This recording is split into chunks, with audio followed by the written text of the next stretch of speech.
నమస్తే, welcome to స్వతంత్ర. నేను మురళి. ముందుగా హెడ్లైన్స్ చూద్దాం. అసదుద్దీన్ వ్యాఖ్యలతో లోక్సభలో దుమారం. ప్రమాణం చివరిలో జై పాలస్తీనా నినాదం.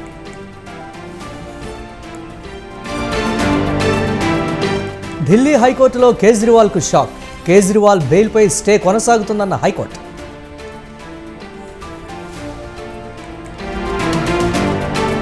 కుప్పంలో చంద్రబాబు పర్యటన. హంద్రీనీవా కాలువ పరిశీలన.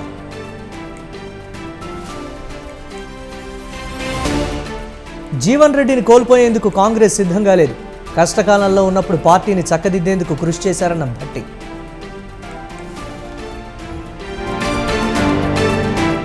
కాంగ్రెస్ చరిత్ర భవిష్యత్ తరాలకు తెలియాలి. ఎంతో మంది ప్రాణాలను బలి తీసుకుందన్న లక్ష్మణ్.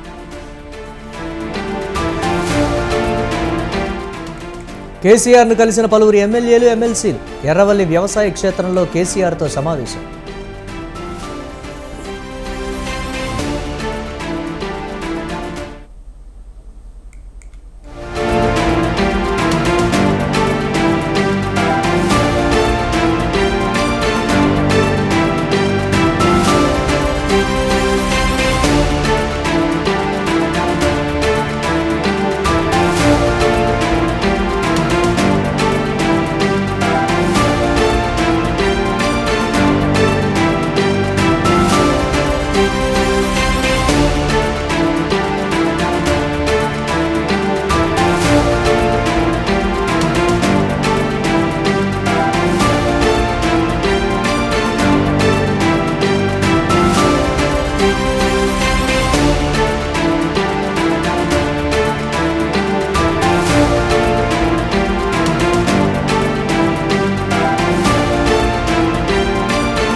ఎంపీ అసదుద్దీన్ ప్రమాణ స్వీకారంపై లోక్సభలో దుమారం రేగింది. ప్రమాణం చేస్తూ చివరిలో జై భీమ్, జై తెలంగాణ, జై పాలస్తీనా అని నినదించడంతో సభలో గందరగోళం ఏర్పడింది.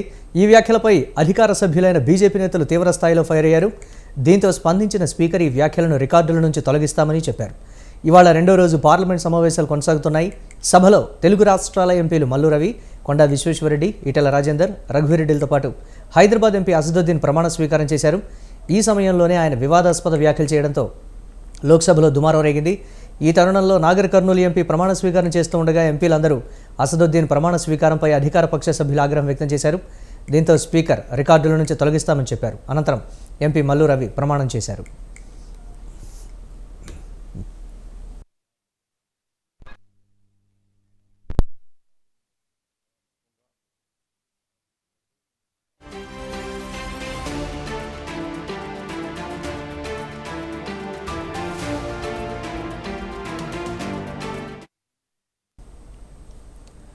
ఎంపీ అసదుద్దీన్ ప్రమాణ స్వీకారంపై లోక్సభలో దుమారం రేగింది. ప్రమాణం చేస్తూ చివరిలో జై భీమ్, జై తెలంగాణ, జై పాలస్తీనా అని నినదించడంతో సభలో గందరగోళం ఏర్పడింది. ఈ వ్యాఖ్యలపై అధికార సభ్యులైన బీజేపీ నేతలు తీవ్ర స్థాయిలో ఫైర్ అయ్యారు. దీంతో స్పందించిన స్పీకర్ ఈ వ్యాఖ్యలను రికార్డుల నుంచి తొలగిస్తామని చెప్పారు.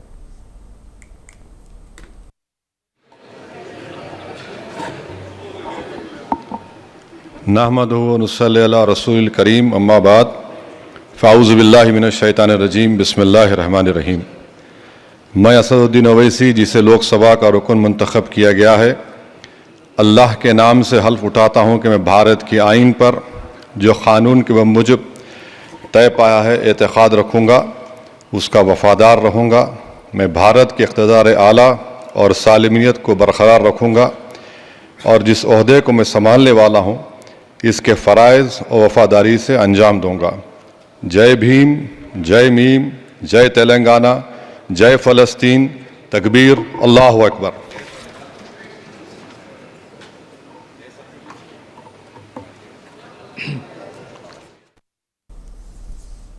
ఇవాళ రెండో రోజు పార్లమెంట్ సమావేశాలు కొనసాగుతున్నాయి. సభలో తెలుగు రాష్ట్రాల ఎంపీలు మల్లు రవి, కొండా విశ్వేశ్వరరెడ్డి, ఈటెల రాజేందర్, రఘువీరెడ్డిలతో పాటు హైదరాబాద్ ఎంపీ అసదుద్దీన్ ప్రమాణ స్వీకారం చేశారు. ఈ సమయంలోనే ఆయన వివాదాస్పద వ్యాఖ్యలు చేయడంతో లోక్సభలో దుమారం రేగింది. ఈ తరుణంలో నాగర్ కర్నూల్ ఎంపీ ప్రమాణ స్వీకారం చేస్తూ ఉండగా ఎంపీలు అందరూ అసదుద్దీన్ ప్రమాణ స్వీకారంపై అధికారపక్ష సభ్యులు ఆగ్రహం వ్యక్తం చేశారు. దీంతో స్పీకర్ రికార్డుల నుంచి తొలగిస్తామని చెప్పారు. అనంతరం ఎంపీ మల్లు రవి ప్రమాణం చేశారు.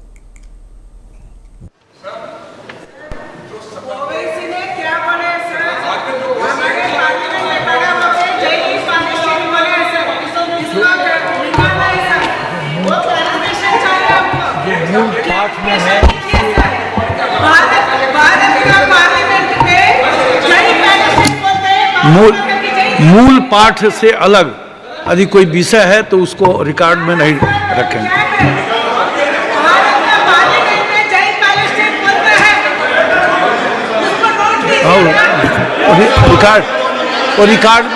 रिकॉर्ड में नहीं रहेगा.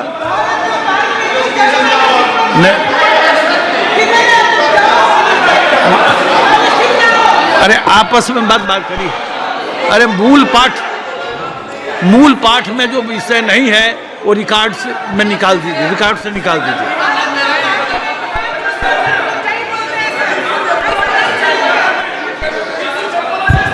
हो गया. अब रिकॉर्ड से निकाल देंगे. रिकॉर्ड से निकाल बैठ जाइए. रिकॉर्ड में नहीं रहेगा. कोई ऐसी बात है तो रिकॉर्ड में नहीं रहेगा. बैठ जाइए. बैठ जाइए. चलो बैठ जाइए. चलो सुनो. ठीक. आप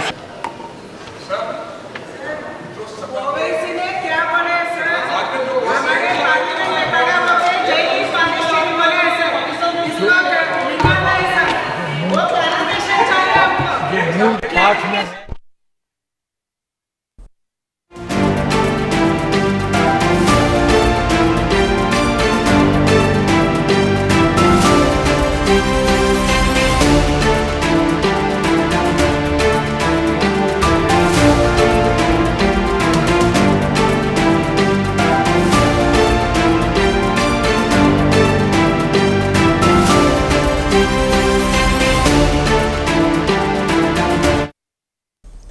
లిక్కర్ స్కామ్ కేసులో ఢిల్లీ సీఎం కేజ్రీవాల్కు మరోసారి నిరాశ ఎదురైంది. ఈ కేసులో కేజ్రీవాల్కు బెయిల్ ఇవ్వడాన్ని వ్యతిరేకిస్తూ ఈడీ వేసిన పిటిషన్పై రౌజ్ అవెన్యూ కోర్టు విచారణ చేపట్టింది.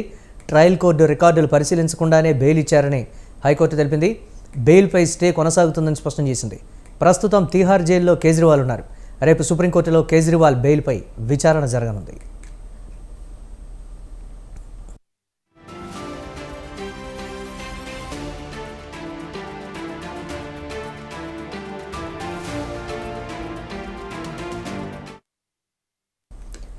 లిక్కర్ స్కామ్ కేసులో ఢిల్లీ సీఎం కేజ్రీవాల్కు మరోసారి నిరాశ ఎదురైంది. ఈ కేసులో కేజ్రీవాల్కు బెయిల్ ఇవ్వడాన్ని వ్యతిరేకిస్తూ ఈడీ వేసిన పిటిషన్పై రౌజ్ అవెన్యూ కోర్టు విచారణ చేపట్టింది.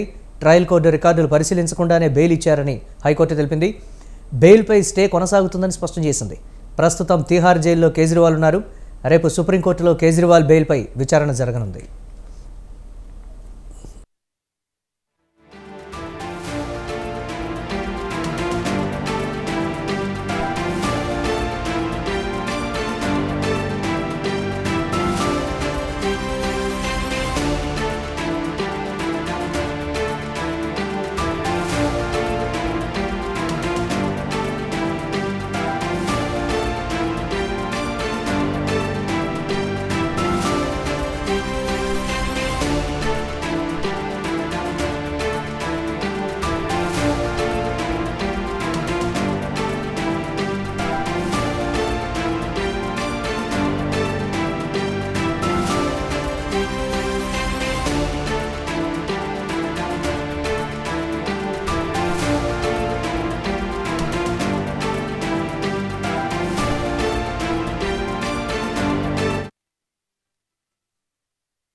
మాజీ సీఎం కేసీఆర్ బీఆర్ఎస్ నేతలతో సమావేశమయ్యారు. పలువురు ఎమ్మెల్యేలు, ఎమ్మెల్సీలు, నేతలు ఎర్రవెల్లిలోని కేసీఆర్ ఫామ్ హౌస్కు వెళ్లారు.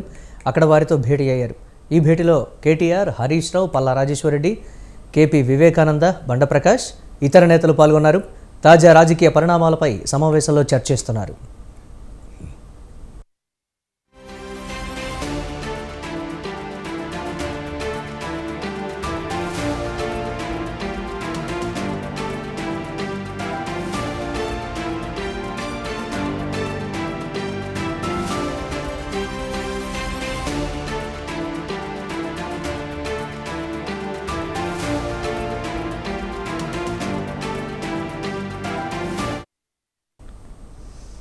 రెండు 2023 ఎన్నికల తర్వాత బీఆర్ఎస్ నుంచి నేతలు కాంగ్రెస్లోకి క్యూ కట్టారు. ఇప్పటికే చాలామంది నేతలు హస్తం కండువా కప్పుకున్నారు. 2024 సార్వత్రిక ఎన్నికల అనంతరం ఇటీవల కాంగ్రెస్ పార్టీ ఆపరేషన్ ఆకర్షలో భాగంగా మాజీ స్పీకర్ పోచారం శ్రీనివాస్ బీఆర్ఎస్ను వీడారు. తాజాగా డాక్టర్ సంజయ్ కూడా కాంగ్రెస్ పార్టీలో చేరారు. ఇలా ఒక్కొక్కరుగా పార్టీని వీడుతూ ఉండడంతో కేసీఆర్ అప్రమత్తమయ్యారు. నేతలతో సమావేశమై వారికి భరోసా కల్పిస్తున్నారు.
Jagtial BRS MLA doctor Sanjay కుమార్ను కాంగ్రెస్ పార్టీలో చేర్చుకోవడంపై అలకబూని ఎమ్మెల్సీ పదవికి రాజీనామా చేస్తానంటూ ప్రకటన చేసిన రాజకీయ వేడిని రాజేసింది. దీంతో జీవన్ రెడ్డిని బుజ్జగించేందుకు ఏఐసీసీ రంగంలోకి దిగింది.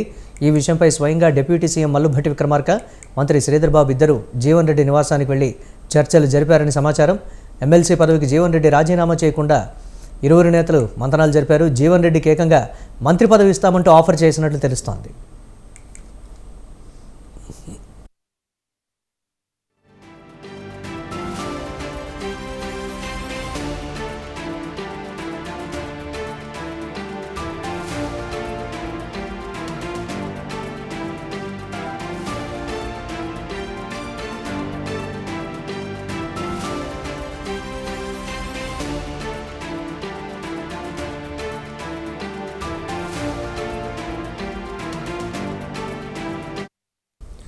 మరోవైపు ఎమ్మెల్సీ జీవన్ రెడ్డిని బుజ్జగించేందుకు పార్టీ రాష్ట్ర వ్యవహారాల ఇన్ఛార్జి దీపాదాస్ మున్షి కూడా రంగంలోకి దిగారు.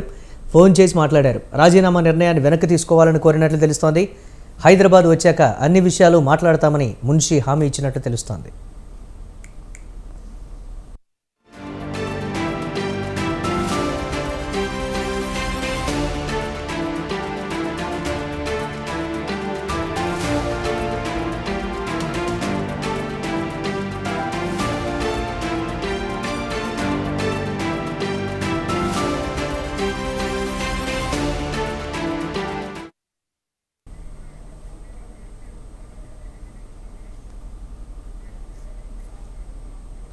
కాగా ఇతర పార్టీల నాయకులను కాంగ్రెస్లో చేర్చుకోవాల్సిన అవసరం లేదని ఎమ్మెల్సీ జీవన్ రెడ్డి అంటున్నారు. ఎమ్మెల్సీ పదవికి రాజీనామా చేసినా కాంగ్రెస్ పార్టీలోనే తాను కొనసాగుతానని జీవన్ రెడ్డి తెలిపారు. అధిష్టానం నిర్ణయాన్ని తాను వ్యతిరేకించడం లేదని, విభేదిస్తున్నానని స్పష్టం చేశారు. తాను ఎలాంటి మంత్రి పదవి ఆశించడం లేదని, తనకు పదవులు కొత్త కాదని అంటున్న జీవన్ రెడ్డితో మా ప్రతినిధి విశాల్ ఫేస్ టు ఫేస్. రాజీనామా అంశం ప్రస్తుతం తెలంగాణలో హాట్ టాపిక్ గా మారింది. ప్రస్తుతం మనతో పాటు ఎమ్మెల్సీ జీవన్ రెడ్డి ఉన్నారు. వారిని అడిగి తెలుసుకుందాం. సార్, మీ రాజీనామా చేసేంత వరకు మిమ్మల్ని తీసుకెళ్లాల్సిన అంశాలు ఏంటివి? ఎందుకు మీరు రాజీనామా వైపు వెళ్లాల్సి వచ్చింది? రాజీనామా చేసిన తర్వాత పార్టీ అనేది ఉన్నది, పార్టీలో కొనసాగుతానని చెప్పని కూడా చెప్పాను నేను. దానికి అనుగుణంగా ముందు పోతా. పార్టీ ఆలోచన విధానాలు ప్రజలకు చేరవేయడానికి, పార్టీ బలోపేతానికి కృషి చేస్తాం. ఇతర పార్టీ నేతలని చేర్చుకోవడమే మీరు తప్పు భావిస్తున్నారు అంటే మీకు ఆ బీఆర్ఎస్ సంబంధించిన జగిత్యాల ఆ ఎమ్మెల్యేని చేసుకోవడమే మీరు తప్పు భావిస్తున్నారు. అంశం అదే, ప్రస్తుతం ఉన్న అంశం ఏదైతుందో వీళ్ళ కాంగ్రెస్ పార్టీ ఆలోచన విధానం ఏదైతుందో వీళ్ళ డిఫెక్షన్స్ ను ప్రోత్సహించకూడదు అని ఏదైతే మేము ఎన్నికల పరంగా పేర్కొన్నామో దానికి అనుగుణంగానే స్పందిస్తున్నాం, మాట్లాడుతున్నాం. మరోవైపు ప్రతిపక్షాలు బీజేపీ కానీ బీఆర్ఎస్ కానీ కాంగ్రెస్ పార్టీ కూలిపోతుంది డేట్లు పెట్టి మరి కూడా చెప్తున్నారు. అలాంటి సమయంలో పార్టీ నాయకులని ఇప్పుడు ముందు కేంద్రంలో సంగతి చూసుకోమని చెప్పాను. కాంగ్రెస్ పార్టీ రాష్ట్ర సుస్థిరంగా ఉన్నది, 65 మంది సభ్యులు ఉన్నారు. ఎంఐఎం బీజేపీతో కలిసి ప్రయాణం చేసే అవకాశం లేదు. ఒక సిపిఐ ఉన్నది 65, ఒకటి 66, 7, 73 మంది ఉన్నాం మేమని చెప్పంటున్నా. కావాల్సింది 60 మంది, 73 మంది ఉన్నారు, 74 మంది కూడా ఉన్నాం అంటున్నాను. తెలంగాణలో బీజేపీ పెంచుకుంటుంది. మొన్న 8 ఎంపీ సీట్లు కూడా వచ్చాయి. అంటే నేను చెప్పేదే చెప్తున్నా బాబు, ఎప్పటికి ఏదైతుందో రాజకీయంగా యాంటీ ఇన్కంబెన్సీ ఓటు పోలరైజ్ కాకూడదు. వీళ్ళ ప్రత్యర్థి పార్టీలు ఎంత ఎక్కువ సంఖ్యలో ఉంటే అధికార పార్టీకి అంత అడ్వాంటేజ్. వీళ్ళ ప్రత్యర్థి పార్టీలను ఏదైతుందో నువ్వు పరిమితం చేస్తే ఓటు పోలరైజ్ అవుతుంది. వీళ్ళ బీఆర్ఎస్ అనేది కనుమరుగైతే వాట్ విల్ హ్యాపెన్?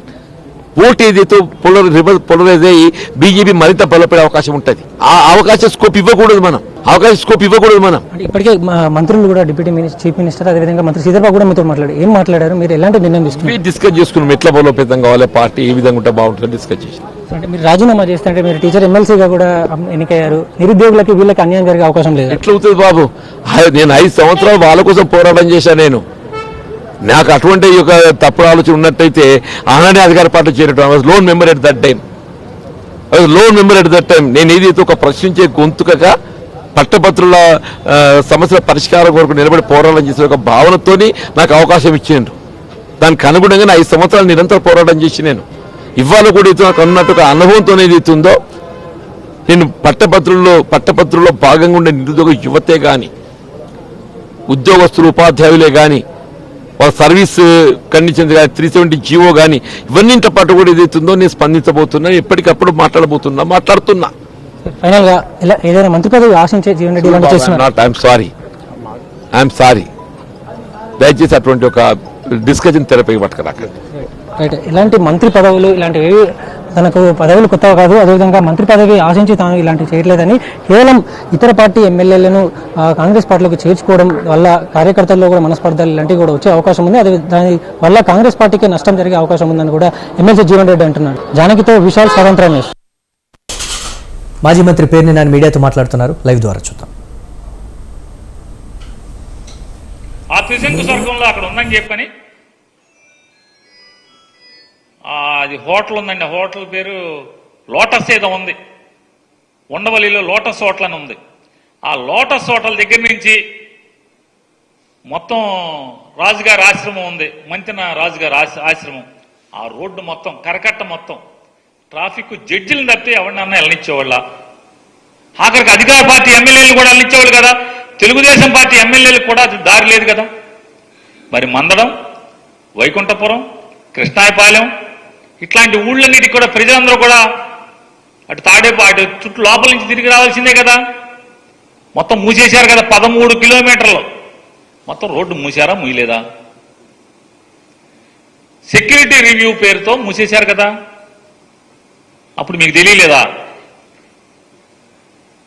ఏమండి, TV5 వారు అట్లాగే ABN వారు. మరి చంద్రబాబు నాయుడు గారి ఇంటి ముందు అంటే కరకట్ట ఇల్లు అయింది, చంద్రబాబు నాయుడు గారిది కాదు, ఆయన నివాసం ఉండేటువంటి ఇంటి రోడ్డు, ఆ రోడ్డు 13 కిలోమీటర్లు జడ్జి గారు, హైకోర్టు జడ్జీలు తప్పితే ఎవరిని వెళ్ళలేని పరిస్థితే కదా. మరి సీఎం సెక్యూరిటీ ఉన్నప్పుడు ఆ రోడ్డు, సీఎం కాపురం ఉంటున్నప్పుడు సీఎం సెక్యూరిటీ రివ్యూలో ఏ రోడ్డు బ్లాక్ చేస్తే ఆ రోడ్డు బ్లాక్ చేస్తారు. మరి చంద్రబాబు నాయుడు గారికి ఎందుకు బ్లాక్ చేశారు? బ్లాక్ చేశారు కదా. వీళ్ళు వెళ్ళి ఆ TV5 ఛానల్లో ABN ఆంధ్రజ్యోతి చెప్తాడు, ఇన్నాళ్ళకి మా స్వేచ్ఛ వచ్చింది, మా రోడ్డు మాకు వచ్చేసింది. మరి అక్కడ పోలీస్ గార్డు ఎందుకు తీయలేదు? ఎందుకు తీయలేదు? జగన్మోహన్ రెడ్డి గారి ఇంటి దగ్గర పోలీస్ గార్డు ఎందుకు తీయలేదు? మొదట్లో గార్డు తీసేయాలి కదా. ఎందుకంటే సెక్యూరిటీ రివ్యూ మీటింగ్ జరగలేదు. మీరు అనామతిగా రూల్స్కి విరుద్ధంగా సెక్యూరిటీ రివ్యూ జరగకుండానే మీరు సొంతంగా అధికారాన్ని అడ్డగోలుగా ఉపయోగించి జనాలను వెళ్ళిపోనిమ్మని చెప్పని బెదిరించారు కాబట్టి జనాలను తీసుకొచ్చారు, టీవీ ఛానల్స్ వచ్చినాయి. ఇవాళ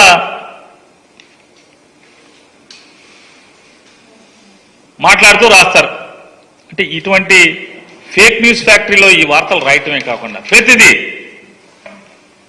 తాడేపల్లి క్యాంప్ ఆఫీస్ గురించి, తాడేపల్లి క్యాంప్ ఆఫీసు ప్యాలెస్ అని మాట్లాడతాడు లోకేష్ గారు మాటకి.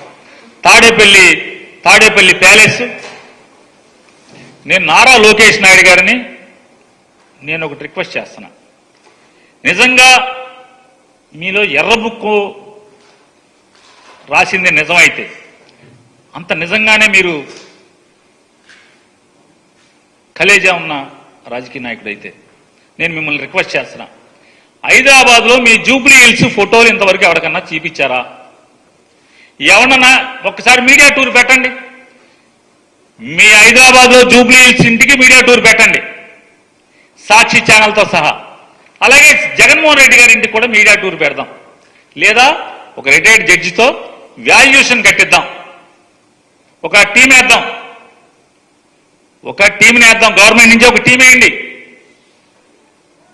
మీ ఇంటి ఖరీదు, మీ ఇంటి బయట గోడల ఖరీదు, మీ ఇంటి గోడలు ఎంత ఎత్తున్నాయి, మీ ఇల్లు ఎంత విశాలంగా ఉంది, ఎన్ని వేల చదరపు అడుగుల్లో హైదరాబాద్లో జూబ్లీ హిల్స్లో ఈ గడిచిన 2000 ఓడిపోయిన కాంచి 2019 నుంచి 24 దాకా మీరు, మీ నాన్నగారు, మీ అమ్మగారు, మీ శ్రీమతి గారు, మీ అబ్బాయి గారు కాపురం ఉన్నటువంటి ఇల్లు విలువెంత, ఇంట్లో వాడిన రాయేంటి, జగన్మోహన్ రెడ్డి గారి ఇంట్లో వాడిన రాయేంటి, దాని విలువెంత, దీని విలువెంత, జగన్మోహన్ రెడ్డి గారి ఇంట్లో బాత్రూముల్లో కానీ లేకపోతే ఆయన ఇంట్లో కానీ వాడుకునే సామాను విలువెంత, మీ ఇంట్లో సామాను విలువెంత, జగన్మోహన్ రెడ్డి గారి ఇంట్లో సోఫాలు ఖరీదెంత, మీ ఇంట్లో మీరు వాడుతున్న సోఫాలు ఖరీదెంత, ఆడిట్ చేద్దాం రండి.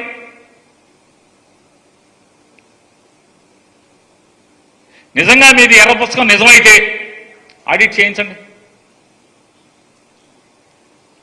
ఒక సిట్టింగ్ జడ్జితో ఒక టీం వేసి ఆడిట్ చేయించండి. మొత్తం మీ ఫోటోలు, మీ ఇంటి ఫోటోలు బయటకు ఎందుకు ఎవరు?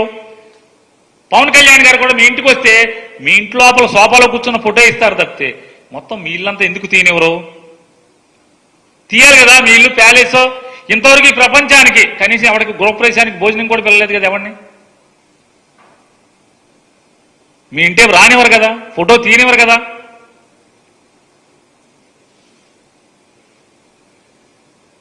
ఈ రకమైనటువంటి మీరేమో రాజమహల్లో ఉంటారు, మీరు ఎన్టీ రామారావు గారు మనవడు పని పేరు మీద రామారావు గారిని ఏమో కొల్లబొడిచారు, రామారావు గారిని ఏమో ఎన్నో అవమానాలు చేశారు, అన్ని చేశారు, మీద చెప్పులేశారు, అధికారాన్ని లాక్కున్నారు.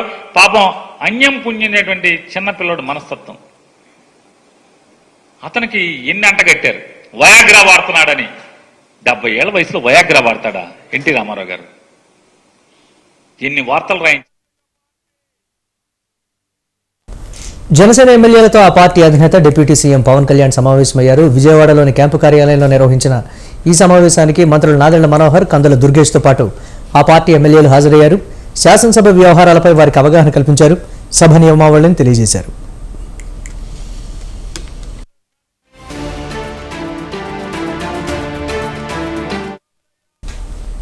మరోవైపు డిప్యూటీ సీఎం పవన్ కళ్యాణ్ నేటి నుంచి వారాహి అమ్మవారి దీక్ష చేపట్టారు. 11 రోజుల పాటు నిర్వహించే ఈ దీక్షలో భాగంగా పండ్లు, ద్రవాహారం మాత్రమే తీసుకుంటారు.